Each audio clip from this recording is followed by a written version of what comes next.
You see the headlines all the time, right? New sanctions on Russia, sanctions target Iran. But what does that even mean? What are sanctions? And let's get right to the real question. Do they actually work? Okay, so is it really like blocking someone on Instagram, but for countries? I mean, it sounds kind of funny, but honestly, it's not a terrible way to start thinking about it. At its most basic level, it really is about one country giving another the cold shoulder. But, when you're talking about global politics, yeah, it gets a whole lot more complicated than just hitting unfriend. So let's get the official definition out of the way. A sanction is basically a penalty.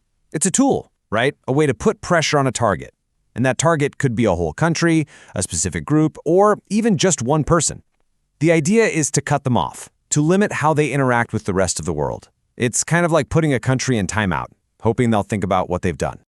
All right, so let's dive a little deeper into this global timeout. What does it actually look like? I mean, who exactly gets sanctioned and what kind of penalties are we talking about? Well, the targets can be super broad or incredibly specific. You can sanction an entire country, hitting their whole economy. Or you can be way more targeted, like going after just one industry, say their defense sector. It can even get as specific as targeting certain groups, like terrorist organizations or even single individuals. We're talking about powerful leaders or the wealthy business people who support them. You can freeze their money, stop them from traveling, that kind of thing.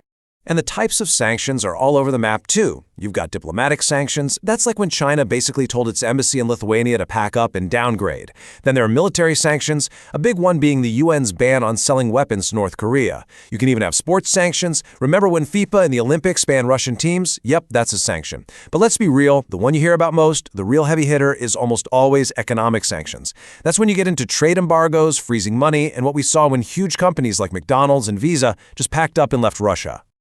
So, that's a lot of different ways to put pressure on someone. Which begs the question, why? Why go through all this trouble? What's the end game here? Okay, here's the big idea behind it all. In today's world, especially when you're dealing with countries that have nuclear weapons, going to war is, well, it's often not an option. It's just too catastrophic to even think about. So what do you do when a country does something the rest of the world doesn't like?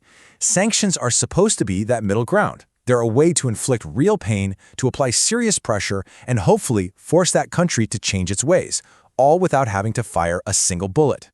But, and this is a really big but, it's not always about these grand ideas of preventing war. As the saying goes, sometimes it's just politics. I mean, look at the U.S. embargo on Cuba. It's been going on since 1962. The Cold War is ancient history. Cuba isn't a military threat to anyone, but those sanctions are still there. Why? Mostly, it's because of domestic politics. It's a perfect case study of how sanctions can be used as a political tool between rivals, not just a tool for global peace. Okay, so we've covered what sanctions are and why countries use them. But now it's time for the big question, the one we started with. Do these things actually work? Do they get the job done? Well, the answer is, it's complicated.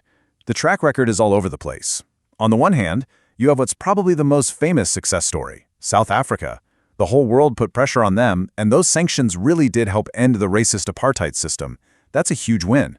But then you look at a place like North Korea. They've been under some of the most intense sanctions imaginable for decades. And has it changed the regime? Has it stopped them from building nuclear weapons? Nope, not at all. And this is where it gets really, really interesting. Because you have to ask, if these tools are designed to be so powerful, why do they fail so often?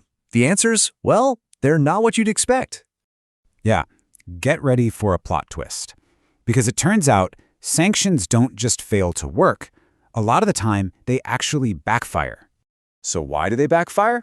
Well, there are a bunch of reasons. They often end up hurting regular people way more than the powerful leaders. Those same leaders can then use the sanctions as propaganda to make themselves look like victims and rally support. And, this is the craziest one, they can actually push a country to become more independent and self-reliant. Plus, there are always loopholes, and sometimes they can even end up hurting the countries that issued them in the first place. Let's start with the human cost, because this is probably the biggest problem. Sure, the powerful elites might not be able to take their yachts to the French Riviera, but who really suffers? It's the regular people. They're the ones who lose their jobs, who can't afford food because prices go up, who can't get basic medicine. Meanwhile, the leaders they're supposed to be targeting, they just find clever ways to hide their money in offshore accounts and shell companies. They're usually fine. And that brings us to this wild paradox of self-reliance. Just look at Russia.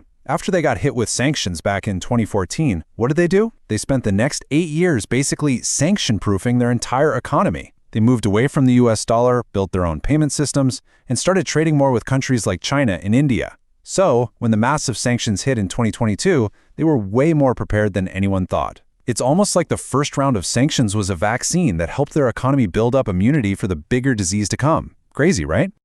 Okay, so if these big, broad sanctions have so many problems, should we just give up on them entirely?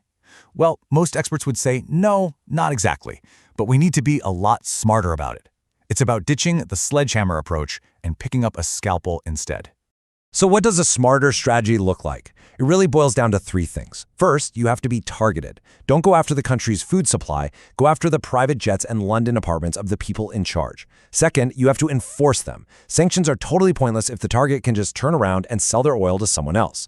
That means you need everyone on board. A real international effort to close all the loopholes. And third, and this is crucial, you have to give them a way out. Offer to lift the sanctions if they make real changes. If there's no reward for good behavior, what's the incentive to ever change? So when you boil it all down, what's the final verdict? Well, it seems to be this. If your goal is just to send a message, to stand up and say, hey, we do not approve of what you're doing, then yeah, sanctions work pretty well for that. They make a statement.